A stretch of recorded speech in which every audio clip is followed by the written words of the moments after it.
The barbed wire glinted under the Wyoming sun, a jagged scar across the only road to my ranch.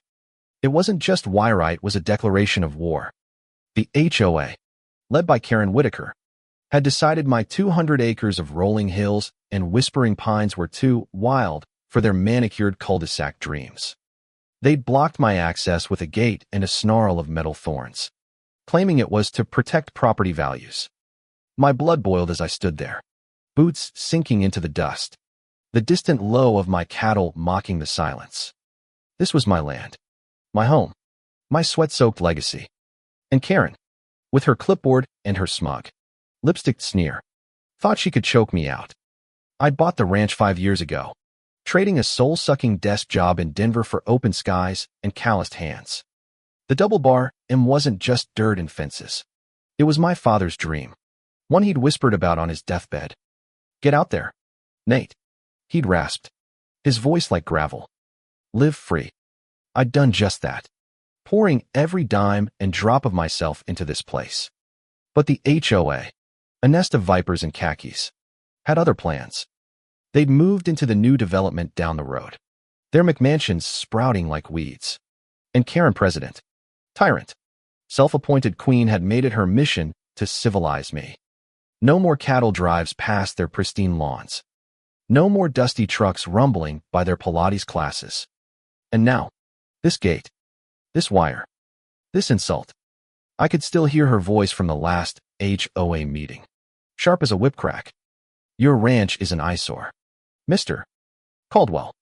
We're protecting our community. Protecting my ass. They were strangling me, cutting off the only road to my property unless I signed their covenants and turned my ranch into another cookie-cutter hellscape.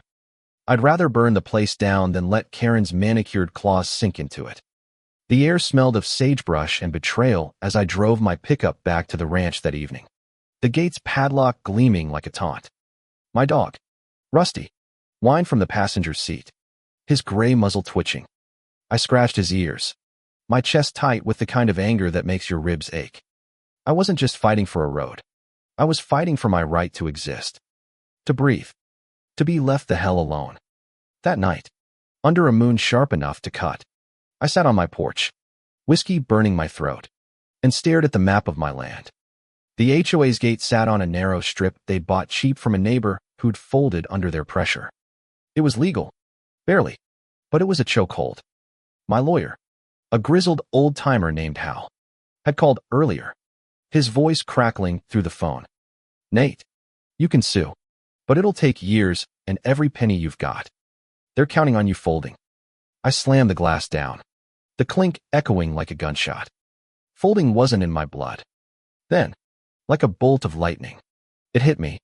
The river, the old logging bridge, half forgotten, rotting a mile upstream. It crossed the same creek that wound through my land and connected to the county road beyond the HOA's grip.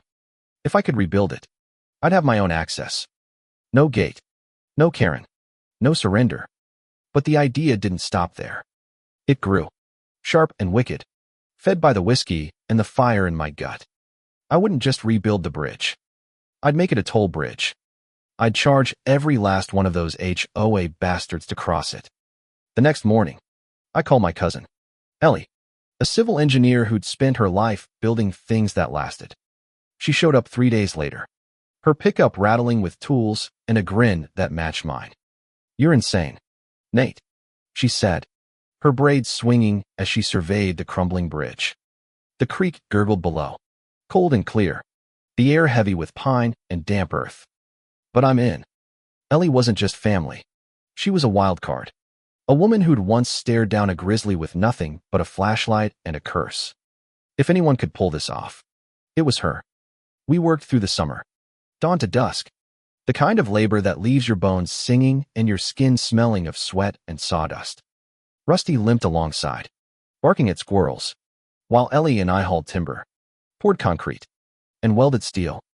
The bridge took shape, sturdy and wide, its planks gleaming under fresh stain. I carved Caldwell Crossing into the sign myself, the knife biting deep into the wood. Every swing was a middle finger to Karen. Word spread fast. By August, The HOA caught wind of the project. Karen showed up one sweltering afternoon, her SUV gleaming like her fake smile. "This is illegal," she snapped, her heels sinking into the dirt.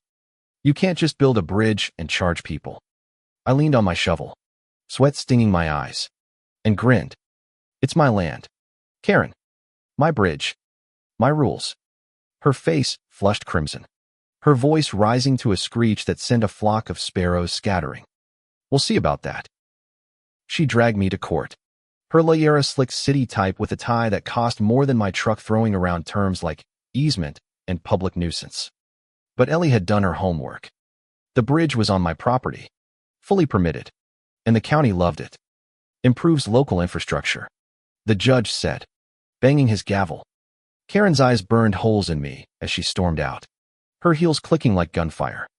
The toll booth went up in September.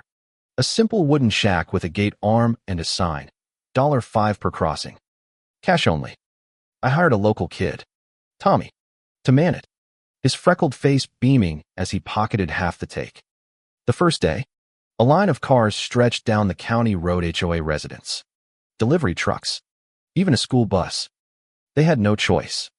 The old road was still barbed wired shut, and my bridge was the only way to reach the new development without a 2-hour detour. I stood by the booth, coffee mug in hand, the morning air sharp with frost, and watched the dollars pile up. Every clink of coins felt like justice. But the real surprise came a week later. Tommy's mom, Maria, showed up at the ranch, her hands twisting a dish towel like it was her nerves. She was a single mom, quiet, always kept her head down at HOA meetings.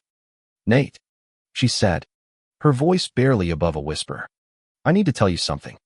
Over coffee in my kitchen, the smell of bacon lingering, she spilled it. Karen had been skimming HOA dues for years, funneling them into her own account.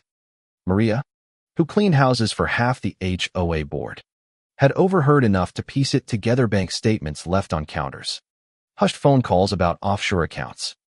She'd kept quiet, scared of Karen's wrath, but the bridge had changed things.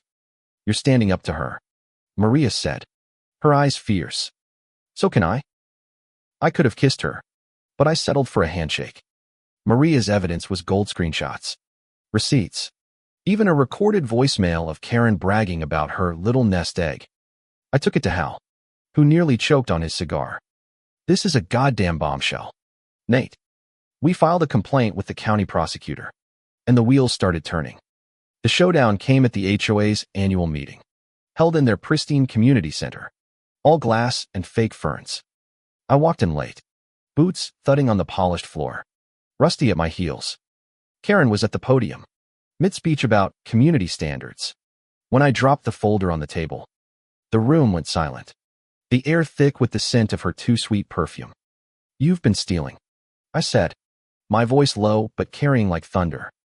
"And we've got proof." The crowd erupted: shouts, gasps, chairs scraping. Karen's face drained of color, her hands gripping the podium like it was her lifeline. "This is slander," she shrieked. But Maria stood up, her voice shaking but steady. "It's not slander if it's true." She held up her phone, playing that damning voicemail. The room turned on Karen like a pack of wolves. Neighbors who'd cowered under her rule now shouted questions, demanded audits. She fled, her heels slipping on the floor, her empire crumbling in real time. The prosecutor took it from there. Karen's accounts were frozen, her assets seized. By spring, she was facing charges: embezzlement, fraud, the works.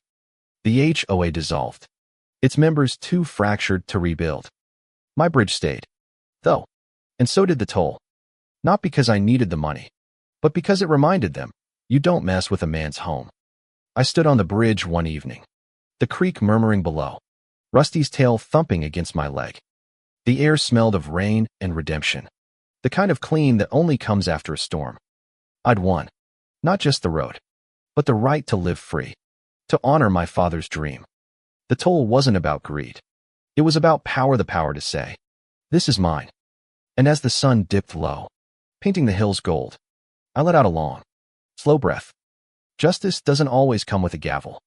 Sometimes it comes with a $5 bill and a dog's loyal grin.